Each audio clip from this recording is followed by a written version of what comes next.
அதிமுகவின் கூட்டணியிலே இணையும் மிக முக்கிய கட்சி. மகிழ்ச்சியில் எடப்பாடி, அதிர்ச்சியில் அரசியல் கட்சிகள். நண்பர்களே, நம்ம அதிமுக தொண்டர்களாக இருந்தீங்க அப்படின்னா மறக்காம நம்ம சேனலை சப்ஸ்கிரைப் பண்ணிட்டு இந்த ஒரு வீடியோக்கு ஒரு லைக் பண்ணிருங்க.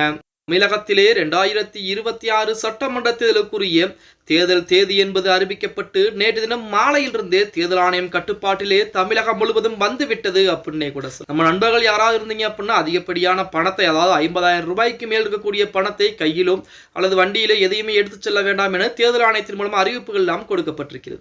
இப்படிப்பட்ட ஒரு சூழலில் அனைத்து இந்திய அண்ணா திராவிட முன்னேற்ற கழகத்தை பொறுத்த வரைக்கும் இதுவரைக்கும் தொகுதி பங்கீடு என்பது இழுபறியாக இருந்து கொண்டிருக்கிறது. தொகுதி பங்கீட்டிலே இன்னும் முழுமையடையவில்லை அதிமுக அப்படிங்கிற மாதிரி செய்திகள் எல்லாம் வெளிவந்து கொண்டிருக்கூடிய இந்த வேளையிலே எடப்பாடி பழனிசாமி அதிரடியான அறிவிப்பையும் கொடுத்திருந்தார். அதாவது அதிமுக என்கிற தேசிய ஜனநாயக கூட்டணியிலே இன்னும் சில கட்சிகள் இணைய போகிறது. அந்த கட்சிகள் இணைந்தவுடன் தொகுதி பங்கீடு என்பது முழுமையாக்கப்படும் என எடப்பாடி பழனிசாமி அதிரடியான அறிவிப்பையும் கொடுத்திருந்தார் அப்படின்னே கூட சொல்லலாம். இப்படிப்பட்ட ஒரு சூழ்நிலையில் புதிதாக ஒரு கட்சி, அதாவது ரொம்ப இழுபறிக்கு பின்பு புதிதாக ஒரு கட்சி அதிமுக கூட்டணியுடன் இணைய போகிறது என்ற செய்திகள் இணையதளங்களிலே உலா வந்து கொண்டிருக்கிறது அப்படின்னே கூட சொல்லலாம். நீண்ட இழுபறிக்கு பிறகு புதிய தமிழகம் கட்சி அதிமுக கூட்டணியில் இணைய முடிவு செய்ததாக தகவல் என்பது வெளியாகி இருக்கிறது. தனது கூட்டணி நிலைப்பாட்டை இன்னும் சற்று நேரத்தில் அக்கட்சியின் தலைவர் கிருஷ்ணசாமி அறிவிக்க இருக்கிறாராம். ஏற்கனவே அதிமுக கூட்டணி கடந்த லோக்சபா தேர்தலில் தென்காசி தொகுதியில் போட்டியிட்ட கிருஷ்ணசாமி தற்போது 5 தொகுதிகளை கேட்டுக் கொண்டிருப்பதாக செய்திகள் என்பது வெளியாகிக் கொண்டிருக்கிறது அப்படின்னே கூட சொல்லலாம். அதாவது புதிய தமிழகம் கட்சியை பொறுத்தவரைக்கும் கடந்த 2024 நாடாளுமன்ற தேர்தலிலே அதிமுக கூட்டணியிலே தான் இருந்தது.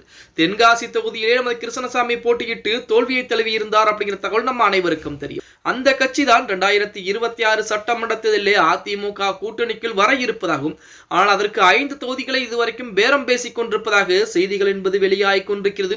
5 தொகுதிகளை கொடுப்பதற்கு எடப்பாடி பழனிசாமி ஒத்து வருகிறாரா இல்லையா அப்படிங்கிறதை பொறுத்து தான் கூட்டணி என்பது அமையும் என்கிற செய்திகள் எல்லாம் வெளியாகிக் கொண்டிருக்கிறது. இப்ப அந்த புதிய தமிழகம், அதாவது நமது கிருஷ்ணசாமியுடைய கட்சிக்கு ஒரே ஒளி அதிமுக மட்டும்தான். அதாவது தமிழக வெற்றி கழகத்தின் பக்கம் போவதற்கு வாய்ப்புகள் என்பது இருந்தது அப்படின்னு சொன்னாங்க. இருந்த போதிலும் இதுவரைக்கும் தமிழக வெற்றி கழகத்துடன் எந்த விதமான பேச்சுவார்த்தையும் ஒரு நடத்தல அப்படிங்கிற மாதிரி செய்திகள் எல்லாம் உலா வந்து கொண்டிருக்கு. திமுகவின் பக்கம் ஆல்ரெடி அதிகப்படியான கூட்டணி கட்சிகள் இருக்கக்கூடிய ஒரு சூழ்நிலையில் திமுகவின் பக்கம் போவதற்கு வாய்ப்புகள் என்பது கிடையாது. அதன் காரணமாக அவர் அதிமுக கூட்டணியிலே தான் இணைய போகிறார். இன்னும் சற்று நேரம், அதாவது இன்றைய தினம் மாலைக்குள்ளே கூட்டணிக்குரிய அறிவிப்புகள் எல்லாம் வெளியாக இருக்கிறது என செய்திகள் எல்லாம் தற்சமயம் இணையதளங்களிலும் சரி அதிமுகவின் சார்பாக அதிரடியாக வெளியிடப்பட்டுக் கொண்டிருக்கிறது அப்படின்னே கூட சொல்லலாம். எது எப்படி இருந்தாலும் 2026 சட்டமன்ற தேர்தலை பொறுத்த வரைக்கும் அதிமுகவிற்கு மிகப்பெரிய வாய்ப்புகள் என்பது இருக்கிறது. அப்படித்தான் ஒரு கருத்து கணிப்பு முடிவுகள் கூட வெளியாகியிருந்தது. அந்த கருத்து கணிப்பு முடிவுகள் என்ன அப்படிங்கிறதை பற்றி அடுத்து வரக்கூடிய வீடியோக்குள்ள பார்க்கலாம். நம்ம போடக்கூடிய வீடியோ உங்களுக்கு பிடிச்சிருக்கு அப்படின்னா லைக் அண்ட் சப்ஸ்கிரைப் பண்ணிக்கங்க. அப்படி நம்ம இந்த வீடியோ பத்தின கருத்துக்களை கீழே மறக்காம கமெண்ட் பாக்ஸ்ல பதிவு நண்பா.